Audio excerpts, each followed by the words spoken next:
Try something simple. Sit down in a quiet room. No phone, no music, no background noise at all. Just sit there and notice what happens. Your hand might start to twitch. Your leg starts to bounce. Your mind suddenly kicks into overdrive, racing from one thought to the next. You feel this intense, almost magnetic pull to reach for something, anything. You'll probably label this feeling as boredom. But it's not boredom, it's exposure. It's your mind and body, stripped of their usual distractions, suddenly forced to face, well, themselves. If you find you can't even sit still for 5 minutes like this, then this video is definitely for you. Remember a time when silence felt just easy, you know? Not this incredibly heavy, almost suffocating thing it is now. Just being still didn't feel so utterly uncomfortable, right? Seriously, what truly happened to us? Your whole baseline really shifted, didn't it? That's wild to think about. You know that endless scroll, right? It's a constant, rapid-fire blast of new stuff designed to grab you for just seconds. And guess what? Your amazing nervous system has totally adapted to this insane pace, literally rewiring itself.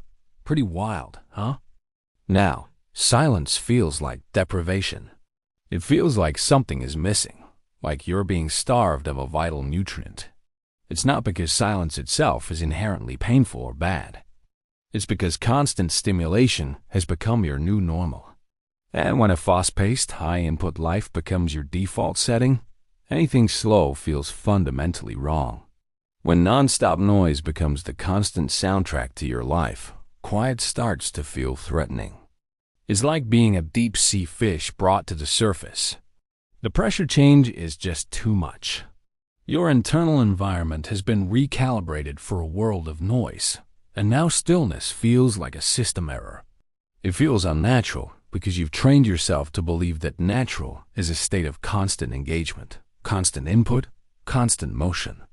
But that's a recent invention, not a human factory setting. This struggle isn't a new phenomenon, a unique problem of our digital age. The philosopher Blaise Pascal saw this coming centuries ago. Way back in the 1600s, he wrote, "All of humanity's problems stem from man's inability to sit quietly in a room alone." Let that sink in. This was before smartphones, before notifications, before algorithms were meticulously engineered to hijack our attention. Pascal understood something fundamental about the human condition. We have an inherent difficulty with stillness. We find it hard to just be.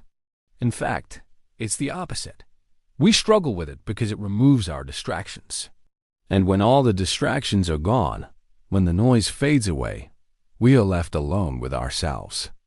And for many, that is the most terrifying encounter of all. Today's technology, the algorithm, didn't create this core problem. It simply poured gasoline on the fire. It amplified our natural tendency to avoid ourselves. It has given us an infinite buffet of ways to avoid sitting quietly in a room. And we readily, eagerly take every single one of them. The escape is now more accessible than ever, available 24/7 right in our pockets. So, what happens when you finally do it? When you take away the phone, turn off the podcast, and just sit in the quiet, something begins to rise to the surface. It's like letting the sediment in a shaken jar of water finally settle. You start to see what's really in there. Those unfinished decisions you've been putting off. That unresolved tension with a friend or a family member. That deep, nagging lack of clarity about your future direction. Those unspoken doubts about your career, your relationships, your life. All of our frantic activity is a brilliant hiding mechanism. Constant movement conceals these issues. Mindlessly scrolling through feeds delays having to deal with them. Blasting music or podcasts suppresses the quiet inner voice trying to be heard. But stillness? Stillness exposes everything. It holds up a mirror. You might call your state restlessness, but more often than not, the restlessness is just resistance. It's resistance to confronting the things you haven't decided, the feelings you haven't processed, the truths you haven't acknowledged. You see, Silence is not empty. It's not a void. Silence is incredibly revealing. It's a space where the most important and often most difficult parts of yourself finally get a chance to speak. Here's where the big distortion happens in your brain. You interpret the discomfort you feel in stillness as a threat. Your nervous system, so accustomed to stimulation, flags this quiet unease as a danger signal. And what's our most primal response to danger? Fight or flight. So you escape. You grab your phone. You put on a podcast. You turn on the TV. You throw yourself into work. You go back to scrolling. Anything to get away from that feeling. But here's the crucial misunderstanding. The discomfort is not danger.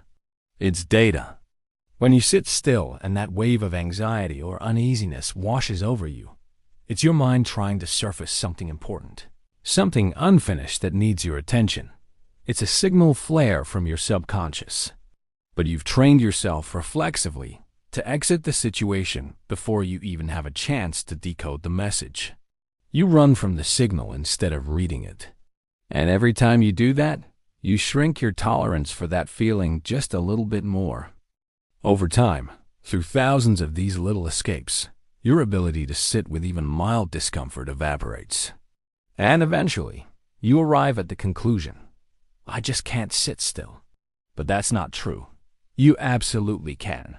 You just haven't practiced staying long enough to hear what the silence has to say. We need a radical redefinition of what success looks like. You've been taught, we've all been taught, that success is speed. The speed of your achievements. The speed of your output at work. The speed of your reaction time to emails and messages. But that's all external.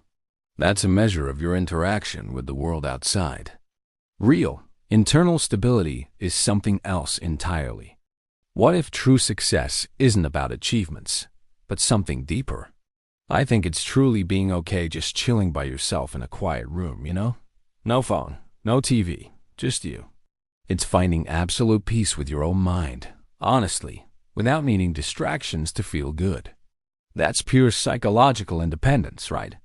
And let's be real, how many of us in this modern world really have that?